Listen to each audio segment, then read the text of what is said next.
तुम्हारा नाम कुछ ऐसे मेरे होंठों पे खिलता है। अंधेरी रात में जैसे अचानक चांद बादल के किसी कोने से बाहर झांकता है और सारे मंजरों में रोशनी सी फैल जाती है। कली जैसे लरजती ओस के कतरे पहनकर मुस्कुराती है। बदलती रुत किसी मानो सियाहट की डाली लेके चलती है तो खुशबू बाग की दीवार से रोक के नहीं रुकती। इसी खुशबू के धागे से मेरा हर चाक सिलता है।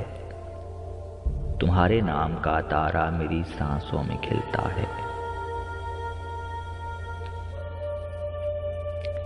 तुम्हें मैं देखता हूं जब सफर की शाम से पहले, किसी उलझी हुई गुमनाम सी चिंता के जादू में, किसी सोचे हुए बेनाम से लम्हे की खुशबू में, किसी मौसम के दामन में, किसी ख्वाहिश के पहलू में।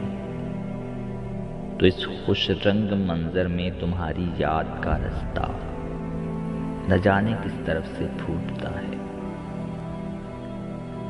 और फिर मेरी हर राह के हमराह चलता है कि आंखों में सितारों की गुजरगाहें सी बनती हैं।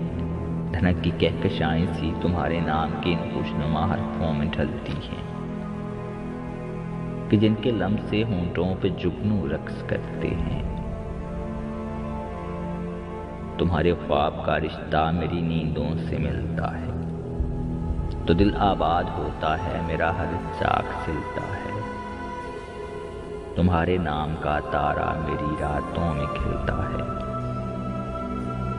तुम्हारा नाम कुछ ऐसे मेरे होंठों पे खिलता है।